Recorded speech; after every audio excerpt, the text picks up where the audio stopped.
ನನ್ನ ಪ್ರೀತಿಯ ಗೆಳೆಯರೇ, ನರ್ಸಿಂಗ್ ಬಾಂಧವರೇ, ನರ್ಸಿಂಗ್ ವಿದ್ಯಾರ್ಥಿಗಳೇ ಹಾಗೂ ಕರ್ನಾಟಕ ರಾಜ್ಯ ಸರ್ಕಾರಿ ನೌಕರರೇ, ನಿಮಗೆಲ್ಲರಿಗೂ ನರ್ಸಿಂಗ್ ವ್ಯೂಸ್ ಕನ್ನಡ ಯೂಟ್ಯೂಬ್ ಚಾನಲ್ಗೆ ಸ್ವಾಗತ ಸುಸ್ವಾಗತ.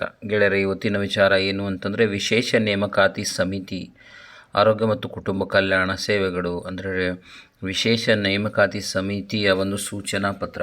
ಬನ್ನಿ ನೋಡೋಣ. ದಿನಾಂಕ 12/12/2025 ಈ ಒಂದು ಸೂಚನಾ ಪತ್ರವನ್ನು ಬಿಡುಗಡೆ ಮಾಡಲಾಗಿದೆ. ವಿಷಯ ಏನು ಅಂತಂದರೆ ಆರೋಗ್ಯ ಮತ್ತು ಕುಟುಂಬ ಕಲ್ಯಾಣ ಇಲಾಖೆಯಲ್ಲಿ ಕರ್ನಾಟಕ ವೃಂದ ಮತ್ತು ಮಿಕ್ಕುಳಿದ ವೃಂದದ ಅಂತಿಮ ಆಯ್ಕೆ ಪಟ್ಟಿಯಲ್ಲಿ ಆಯ್ಕೆಯಾದ ಅಭ್ಯರ್ಥಿಗಳಿಗೆ ಸ್ಥಳ ಆಯ್ಕೆ ಮಾಡಿಕೊಳ್ಳಲು ಸಮಾಲೋಚನೆ ನಿಗದಿಪಡಿಸಿರುವ ಬಗ್ಗೆ ಉಲ್ಲೇಖ ಸಂಖ್ಯೆಗಳನ್ನು ಕೊಟ್ಟಿದ್ದಾರೆ. ಉಲ್ಲೇಖಗಳು: ವಿಶೇಷ ನೇಮಕಾತಿ ಸಮಿತಿ ಕಲ್ಯಾಣ ಕರ್ನಾಟಕ ವೃಂದದ ಅಧಿಸೂಚನೆ ಸಂಖ್ಯೆ SRC ಕಲ್ಯಾಣ ಕರ್ನಾಟಕ 14/2022-23 ದಿನಾಂಕ 24/8/2022.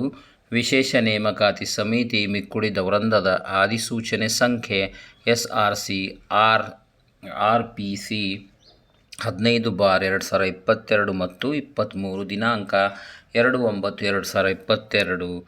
ಆಮೇಲೆ ಮಾನ್ಯ ಆಯುಕ್ತರು ಆರೋಗ್ಯ ಮತ್ತು ಕುಟುಂಬ ಕಲ್ಯಾಣ ಸೇವೆಗಳು ಬೆಂಗಳೂರು ಇವರ ಸೂಚನೆ ಮೇರೆಗೆ. ಸೊ ಯಾವ್ಯಾವ ಇದ್ದಾವೆ ಈ ಒಂದು ಸಮಾಲೋಚನೆ, ಅದರ ಬಗ್ಗೆ ಬನ್ನಿ ವಿವರಗಳನ್ನು ನೋಡೋಣ.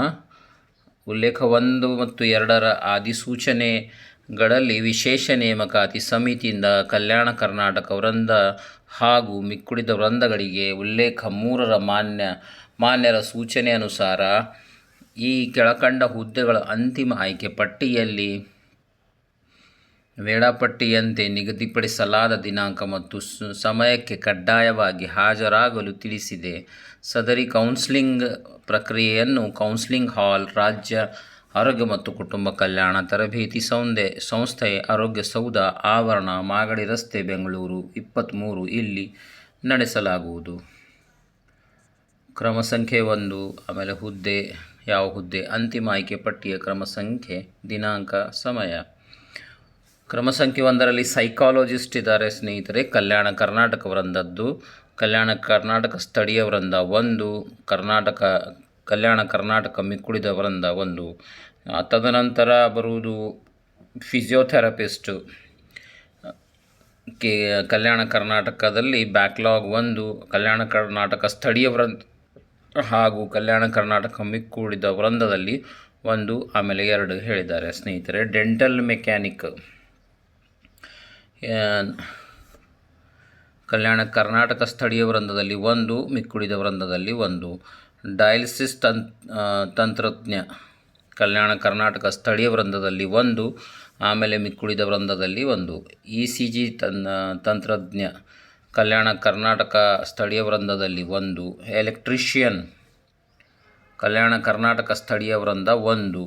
ಇದು ದಿನಾಂಕ 26/12/2025 ಬೆಳಗ್ಗೆ 10ಕ್ಕೆ ಸಮಯ. ನೇತ್ರಾಧಿಕಾರಿ ಕಲ್ಯಾಣ ಕರ್ನಾಟಕ ಬ್ಯಾಕ್ಲಾಗ್ 1, ಆಮೇಲೆ 1ರಿಂದ 5, ಕಲ್ಯಾಣ ಕರ್ನಾಟಕ ಸ್ಥಳೀಯ ವೃಂದ 1ರಿಂದ 7, ಮಿಕ್ಕುಳಿದ ವೃಂದ 1ರಿಂದ 2. ಕಿರಿಯ ಪ್ರಯೋಗಶಾಲಾ ತಾಂತ್ರಿಕ ಅಧಿಕಾರಿ ಕಲ್ಯಾಣ ಕರ್ನಾಟಕ ಸ್ಥಳೀಯ ವೃಂದ 1ರಿಂದ 43, ಮಿಕ್ಕುಳಿದ ವೃಂದ 1ರಿಂದ 11. ಫಾರ್ಮಸಿ ಅಧಿಕಾರಿ ಕಲ್ಯಾಣ ಕರ್ನಾಟಕ ಬ್ಯಾಕ್ಲಾಗ್ 1ರಿಂದ 5, ಕಲ್ಯಾಣ ಕರ್ನಾಟಕ ಸ್ಥಳೀಯ ವೃಂದ 1ರಿಂದ 71, ಕಲ್ಯಾಣ ಕರ್ನಾಟಕ ಮಿಕ್ಕುಳಿದ ವೃಂದ 1ರಿಂದ 17. ಪ್ರಾಥಮಿಕ ಆರೋಗ್ಯ ಸುರಕ್ಷಾಧಿಕಾರಿ ಕಲ್ಯಾಣ ಕರ್ನಾಟಕ ಬ್ಯಾಕ್ಲಾಗ್ ಹುದ್ದೆ, ಅದರಲ್ಲಿ 1ರಿಂದ 15,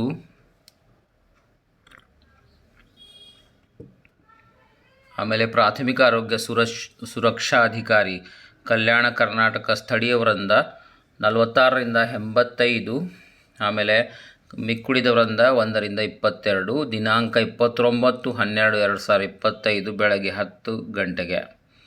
ಮಿಕ್ಕುಳಿದ ವೃಂದ ಕಿರಿಯ ಪ್ರಯೋಗಶಾಲಾ ತಾಂತ್ರಿಕ ಅಧಿಕಾರಿ ಮಿಕ್ಕುಳಿದ ವೃಂದ 1ರಿಂದ 147, 29/12/2025 ಬೆಳಗ್ಗೆ 10ಕ್ಕೆ. ಆಮೇಲೆ ಸ್ಥಳೀಯ ವೃಂದ ಕಲ್ಯಾಣ ಕರ್ನಾಟಕ 1ರಿಂದ 3, 212 ಬೆಳಗ್ಗೆ 10 ಗಂಟೆಗೆ 29/12/2025. ಆಮೇಲೆ ಫಾರ್ಮಸಿ ಅಧಿಕಾರಿ ಮುಕ್ಕುಳಿದ ವೃಂದ 1ರಿಂದ 210 30/12/2025 ಬೆಳಗ್ಗೆ 10ಕ್ಕೆ. ಫಾರ್ಮಸಿ ಅಧಿಕಾರಿ ಮಿಕ್ಕುಳಿದ ವೃಂದ ಇದರಲ್ಲಿ 211ರಿಂದ 393 31/12/2025 ಬೆಳಗ್ಗೆ 10 ಗಂಟೆಗೆ.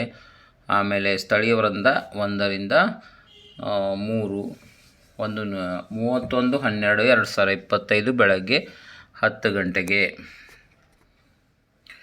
ಆಮೇಲೆ ಅಭ್ಯರ್ಥಿಗಳಿಗೆ ಸೂಚನೆ. ಕೌನ್ಸಿಲಿಂಗ್ ಹಾಜರಾಗುವ ಅಭ್ಯರ್ಥಿಗಳು ಈ ಕೆಳಕಂಡ ದಾಖಲಾತಿಗಳನ್ನು ಕಡ್ಡಾಯವಾಗಿ ಹಾಜರುಪಡಿಸತಕ್ಕದ್ದು: ಮೂಲ ದಾಖಲಾತಿ ಪರಿಶೀಲನೆಗೆ ಹಾಜರಾಗಲು ನೀಡಿದ ಸೂಚನಾ ಪತ್ರ ಮತ್ತು ಪಾಸ್ಪೋರ್ಟ್ ಅಳತೆಯ ಭಾವಚಿತ್ರ. ಮೂಲ ಭಾವಚಿತ್ರವಿರುವ ಯಾವುದಾದರೂ ಗುರುತಿನ ಚೀಟಿ ಮತ್ತು ಜೆರಾಕ್ಸ್ ಪ್ರತಿ, ಮತದಾನ ಚೀಟಿ, ಆಧಾರ್ ಕಾರ್ಡ್, ರೇಷನ್ ಕಾರ್ಡ್, ವಾಹನ ಪರವಾನಗಿ ಇದರಲ್ಲಿ ಯಾವುದಾದ್ರೂ ಒಂದು ಕಂಪಲ್ಸರಿ ಬೇಕು. ಸ್ಥಳ ಆಯ್ಕೆಗಾಗಿ ಕೌನ್ಸಿಲಿಂಗ್ಗೆ ಹಾಜರಾಗಿ ಸ್ಥಳ ಆಯ್ಕೆ ಮಾಡಿಕೊಂಡು ಕಾರಣದಿಂದಾಗಿ ಯಾವುದೇ ಅಭ್ಯರ್ಥಿಗೆ ನೇಮಕಾತಿ ಹಕ್ಕು ಪ್ರಾಪ್ತವಾಗುವುದಿಲ್ಲ. ಜಾತಿ ಸಿಂಧುತ್ವ. ಹೈದರಾಬಾದ್ ಕರ್ನಾಟಕ ಸಿಂಧುತ್ವ ಮತ್ತು ಪೊಲೀಸ್ ಪೂರ್ವಪರ ವರದಿಗಳು ಸಂಬಂಧಪಟ್ಟ ಅಧಿಕಾರಿಗಳಿಂದ ಸ್ವೀಕೃತವಾದ ನಂತರ ನೇಮಕಾತಿ ಆದೇಶ ನೀಡುವ ಷರತ್ತುಗೊಳಪಟ್ಟು ಸ್ಥಳ ಆಯ್ಕೆಗೆ ಸಂಬಂಧಿಸಿದಂತೆ ಕೌನ್ಸಿಲಿಂಗ್ಗೆ ಹಾಜರಾಗಲು ಅವಕಾಶ ನೀಡಲಾಗಿದೆ. ಸರ್ಕಾರಿ ಅಧಿಸೂಚನೆ, ವೈದ್ಯಾಧಿಕಾರಿಗಳು ಮತ್ತು ಇತರ ಸಿಬ್ಬಂದಿಯ ವರ್ಗಾವಣೆ ನಿಯಂತ್ರಣ ಅಧಿನಿಯಮ 2011 ಮತ್ತು ತಿದ್ದುಪಡಿ ನಿಯಮ 2013 ರೀತ್ಯ ಅಭ್ಯರ್ಥಿಗಳು ನೇಮಕಾತಿ ಹೊಂದಿದ ನಂತರ ಗ್ರಾಮೀಣ ಪ್ರದೇಶಗಳಲ್ಲಿ ಕಡ್ಡಾಯವಾಗಿ ಕಾರ್ಯನಿರ್ವಹಿಸುವುದನ್ನು ನಿಯಮದಲ್ಲಿ ಅಳವಡಿಸಿರುವ ಕಾರಣ ಖಾಲಿ ಹುದ್ದೆ ಮಾಹಿತಿಯನ್ನು ಗ್ರಾಮೀಣ ಪ್ರದೇಶದಲ್ಲಿರುವ ಬಹಳ ಕ್ರಿಟಿಕಲ್ ವೇಕೆನ್ಸಿ ಅತ್ಯವಶ್ಯಕವಾಗಿರುವ ಪ್ರಥಮ ಆದ್ಯತೆ ಮೇರೆಗೆ ಭರ್ತಿ ಮಾಡಲೇಬೇಕಾದ ಪ್ರಾಥಮಿಕ ಆರೋಗ್ಯ ಕೇಂದ್ರ, ಸಮುದಾಯ ಆರೋಗ್ಯ ಕೇಂದ್ರಗಳಲ್ಲಿ ಪ್ರಕಟಿಸಿರುವ ಖಾಲಿ ಇರುವ ಹುದ್ದೆಗಳನ್ನು ಮಾತ್ರ ಆಯ್ಕೆ ಮಾಡಿಕೊಳ್ಳಲು ಅವಕಾಶವಿರುತ್ತದೆ. ಸೊ ಕ್ರಿಟಿಕಲ್ ವೇಕೆನ್ಸೀಸ್ ಎಲ್ಲೆಲ್ಲಿದ್ದಾವೆ ಮತ್ತು ಗ್ರಾಮೀಣ ಭಾಗದಲ್ಲಿ ಅಂದರೆ PHC ಸೆಂಟರ್ ಆಗಲಿ, CHC ಸೆಂಟರ್ ಆಗಲಿ, ಅದು ಆದ್ಯತೆ ಮೇರೆಗೆ ಕ್ರಿಟಿಕಲ್ ವೇಕೆನ್ಸಿಗಳನ್ನು ಅತ್ಯವಶ್ಯಕವಾಗಿ ಪ್ರಥಮ ಆದ್ಯತೆ ಮೇರೆಗೆ ಭರ್ತಿ ಮಾಡಲಾಗಬೇಕಾಗುತ್ತದೆ ಅನ್ನುವಂಥ ಮಾತನ್ನು ಹೇಳ್ತಾ ಇದ್ದಾರೆ. ಮೀಸಲಾತಿಯಡಿಯಲ್ಲಿ ಆಯ್ಕೆಯಾಗಿರುವ ಅಭ್ಯರ್ಥಿಗಳು ಸಿಂಧುತ್ವ ಪ್ರಮಾಣ ಪತ್ರವನ್ನು 1 ತಿಂಗಳ ಕಾಲಾವಧಿಯಲ್ಲಿ ಸಂಬಂಧಪಟ್ಟ ಪ್ರಾಧಿಕಾರಗಳು ನೀಡಿದ್ದ ಪಕ್ಷದಲ್ಲಿ ಸದರಿ ಅಭ್ಯರ್ಥಿಗಳ ಆಯ್ಕೆಯನ್ನು ರದ್ದುಗೊಳಿಸಲಾಗುವುದು. ನಡತೆ ಮತ್ತು ಪೂರ್ವ ಚರಿತ್ರೆಯ ಪೊಲೀಸ್ ವರದಿಯಲ್ಲಿ ಅಭ್ಯರ್ಥಿಯ ವಿರುದ್ಧ ದೂರು ದಾಖಲಾಗಿರುವ ಬಗ್ಗೆ ವರದಿಗಳು ಸ್ವೀಕೃತವಾದಲ್ಲಿ ಅಂಥ ಅಭ್ಯರ್ಥಿಗಳ ಆಯ್ಕೆಯನ್ನು ಮುನ್ಸೂಚನೆ ಇಲ್ಲದೆ ರದ್ದುಗೊಳಿಸಲಾಗುವುದು. ಹೈದರಾಬಾದ್ ಕರ್ನಾಟಕ ಮೀಸಲಾತಿಯಡಿಯಲ್ಲಿ ಆಯ್ಕೆಯಾಗಿರುವ ಅಭ್ಯರ್ಥಿಗಳು ಹೈದರಾಬಾದ್ ಕರ್ನಾಟಕ ಪ್ರದೇಶ, ಕಲಬುರಗಿ, ಕೊಪ್ಪಳ, ರಾಯಚೂರು, ಬೀದರ್, ಬಳ್ಳಾರಿ, ಯಾದಗಿರಿ ಮತ್ತು ವಿಜಯನಗರ ಜಿಲ್ಲೆಗಳಲ್ಲಿ ಖಾಲಿ ಇರುವ ಹುದ್ದೆಗಳನ್ನು ಮಾತ್ರ ಆಯ್ಕೆ ಮಾಡಿಕೊಳ್ಳಲು ಅವಕಾಶವಿರುತ್ತದೆ. ಅಂತಂದರೆ ಯಾರು ಹೈದರಾಬಾದ್ ಕರ್ನಾಟಕ, ಕಲ್ಯಾಣ ಕರ್ನಾಟಕದ ಪ್ರದೇಶದಿಂದ ಈ ಒಂದು ಆಯ್ಕೆಯಾಗಿರುವ ಅಭ್ಯರ್ಥಿಗಳು ಈ ಒಂದು ಪ್ರದೇಶದಲ್ಲಿ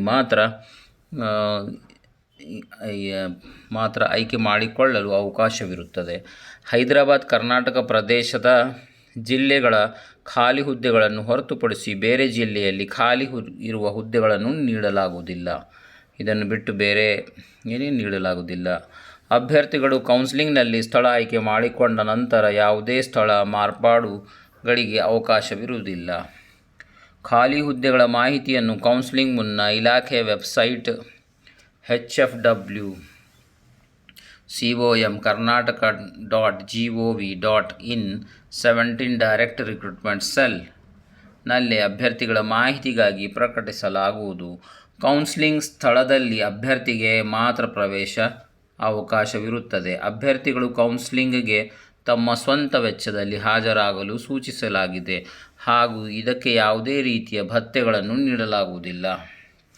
ಕೌನ್ಸಿಲಿಂಗ್ಗೆ ಗೈರು ಹಾಜರಾದ ಅಭ್ಯರ್ಥಿಗಳಿಗೆ ಮತ್ತೊಮ್ಮೆ ಅವಕಾಶ ನೀಡಲಾಗುವುದಿಲ್ಲ. ಒಂದು ವೇಳೆ ಅಭ್ಯರ್ಥಿಗಳು ಕೌನ್ಸಿಲಿಂಗ್ಗೆ ಹಾಜರಾಗದಿದ್ದ ಪಕ್ಷದಲ್ಲಿ ಸುಮೋಟೋ ಮೂಲಕ ಸ್ಥಳ ನೇಮಕಾತಿ ಮಾಡಲಾಗುವುದು. ಅಂತಂದರೆ ಕೆಲವೊಬ್ಬರು ಕೌನ್ಸ್ಲಿಂಗ್ ಟೈಮಲ್ಲಿ ಬರಲಿಕ್ಕೆ ಆಗಲಿಲ್ಲ ಅಂದರೆ ಅಂಥವರುಗಳಿಗೆ ಸುಮೋಟೋ ಮೂಲಕ ನೇಮಕಾತಿಯನ್ನು ಮಾಡಲಾಗುವುದು ಎನ್ನುವಂಥ ಮಾತನ್ನು ಹೇಳ್ತಾ ಇದ್ದಾರೆ.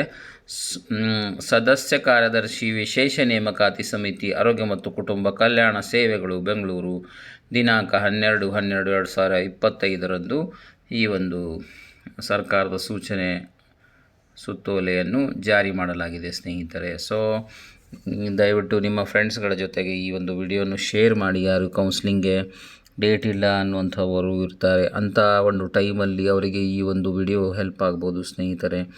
ಮತ್ತು ನಿನ್ನೆ ನಾವು ಏನು ವಿಡಿಯೋ ಮಾಡಿ ನಿಮ್ಮೊಂದಿಗೆ ಹಂಚಿದ್ದೀವಿ, ಇಷ್ಟೆಲ್ಲ ವೇಕೆನ್ಸೀಸ್ಗಳಿದ್ದಾವೆ ಆಯಾ ಇಲಾಖೆಗಳಲ್ಲಿ. ಆಮೇಲೆ ಆರ್ಥಿಕ ಇಲಾಖೆಯಿಂದ ಕೂಡ ಈ ಒಂದು ಅನುಮೋದನೆ ಪಟ್ಟಿದ್ದಾವೆ ಅಂತಂದರೆ, ಮತ್ತೆ ಕ್ವಶನ್ ಅಂದರೆ ಪ್ರಶ್ನೆ ಏನು ಉದ್ಭವವಾಗುತ್ತದೆ ಅಂತಂದರೆ, ಆರ್ಥಿಕ ಇಲಾಖೆಯಿಂದ ಪರವಾನಗಿ ಪಡೆದ ಮೇಲೆ ಇನ್ನೂ ಎಷ್ಟು ದಿವಸಗಳು ಈ ಪೋಸ್ಟ್ ಬಿಡುಗಡೆ ಆಗಲಿಕ್ಕೆ ಟೈಮ್ಸ್